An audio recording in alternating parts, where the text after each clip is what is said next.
Deep in the tropical embrace of Kerala, India, lies a secret weapon, not a literal one, though it does involve swords, daggers, and something called an urumi, which we'll get to soon enough. This is Kalaripayattu, a martial art so ancient it probably taught the dinosaurs a thing or two about combat. Okay, not quite, but it is widely regarded as the oldest martial art in existence, earning the nickname the mother of all martial arts. So if you thought your Krav Maga or Brazilian Jiu-Jitsu was hardcore, Kalaripayattu would like a word. Let's start with the name, Kalaripayattu. It rolls off the tongue if you practice it enough. It's a combination of two Malayalam words, Kalari meaning training ground and Payattu meaning fight. Together they translate to training for battle. And boy, did it prepare people for battle. Legend credits Parashurama, the axe-wielding warrior sage and sixth avatar of Vishnu, with founding this art after creating Kerala itself by flinging his axe into the ocean. So essentially, Kalaripayattu comes with both divine origins and beachfront property. Now, while the Parashurama story makes for excellent mythological PR, historians suggest that Kalaripayattu likely emerged around the Sangam period some 2,000 to 3,000 years ago.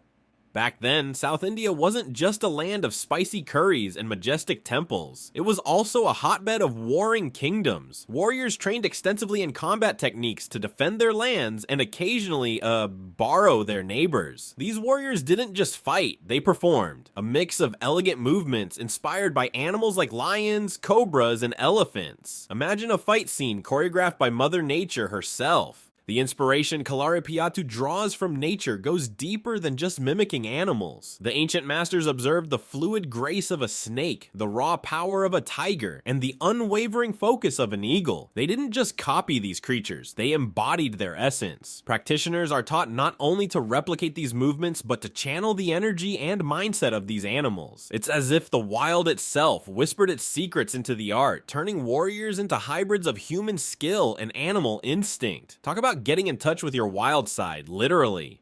Speaking of elegance, Kalaripayattu isn't just about brute force. Its practitioners learn to channel agility, flexibility, and mindfulness. It's why Kalaripayattu moves often resemble those of a dancer. In fact, Kathakali, a classical dance drama of Kerala, borrows heavily from Kalari techniques. So if you've ever wondered why a dancer could seemingly dodge a flying cricket ball with ease, they probably have Kalari to thank. Kalaripayattu's influence on Kathakali isn't just a happy coincidence. It's a match made in Kerala's cultural heaven. Kathakali dancers undergo rigorous Kalari training to perfect their agility, balance, and body control, allowing them to effortlessly glide into larger-than-life characters. Whether it's a demon king's fiery wrath or a virtuous prince's graceful valor, every exaggerated gesture, swift turn, and commanding stance owes a debt to the warrior-like discipline of Kalaripayattu. Essentially, if Kalaripayattu is a battle for survival, Kathakali is a battle for the spotlight, both equally intense, both equally mesmerizing. But don't be fooled by the graceful movements. At its core, Kalaripayattu is deadly. Warriors trained to strike marmam points, 108 vital areas on the human body that can heal, harm, or outright kill, depending on how they're targeted. Imagine being so skilled that you could disable an opponent with a precise poke. It's like being a deadly masseuse, just less relaxing. Mastering the marmam points isn't just about knowing where to strike, it's a lesson in restraint. Gurus don't hand over this knowledge lightly. It's like giving someone the keys to a very sharp Ferrari. Only the most disciplined students, who've proven they can handle the responsibility, are trusted with these techniques. After all, it's one thing to break boards, but quite another to hold someone's life in your hands, literally.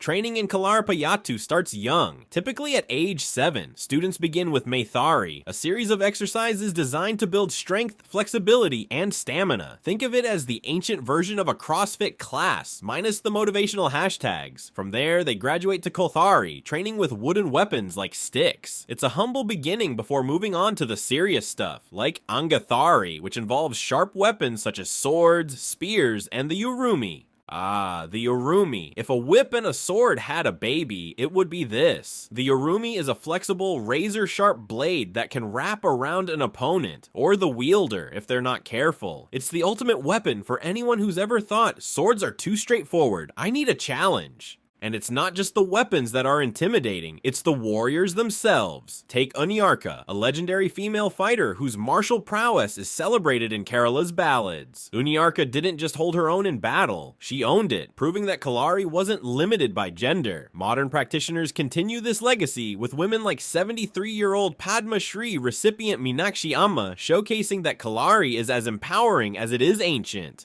But like any great hero's journey, Kalaripayattu faced its dark times. When the British colonized India, they banned Kalari, fearing it might incite rebellion. And they weren't wrong. Kalari warriors were notoriously difficult to control, but instead of vanishing, Kalaripayattu went underground, taught in secret by dedicated gurus. These teachers were like the Jedi masters of their time, keeping the art alive against all odds. Post-independence, Kalaripayattu experienced a revival, and today it's thriving, not just in India, but globally. It's practiced for self-defense, fitness, and even as part of dance and theater. If you've ever seen a stunning action sequence in an Indian movie, chances are it borrowed some Kalari moves. Kalaripayattu's influence isn't limited to entertainment. It's believed to have inspired other martial arts like Kung Fu. The connection lies with Bodhidharma, an Indian monk who traveled to China in the 6th century and introduced physical training techniques to Shaolin monks. From there, Kung Fu was born. So the next time you see someone practicing martial arts in a Hollywood blockbuster, give a little nod to Kalaripayattu. It's the OG.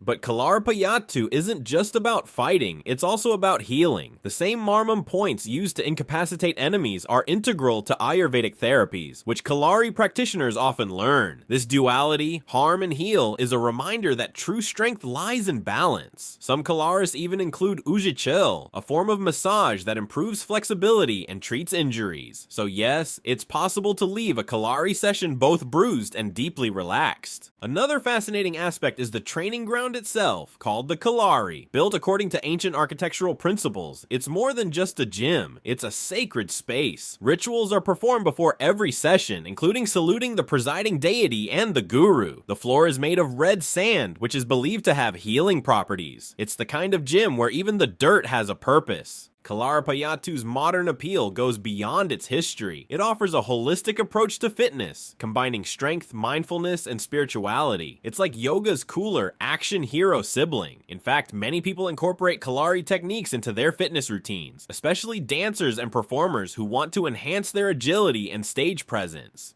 And if all this isn't enough to impress you, consider this. Kalaripayattu practitioners train with such precision that they can anticipate and counter moves almost before they happen. It's like having a built-in spidey sense, but instead of web slinging, you're dodging and disarming opponents with style. So what can we learn from Kalaripayattu today? Beyond its physical discipline, it teaches us resilience, adaptability, and respect for oneself, others, and the natural world. In a world obsessed with instant gratification, Kalari reminds us that mastery takes time, patience, and dedication. Whether you're drawn to its history, its techniques, or the sheer thrill of watching a sword whip in action, Kalaripayattu is more than just a martial art. It's a testament to human ingenuity, grace, and the enduring power of tradition.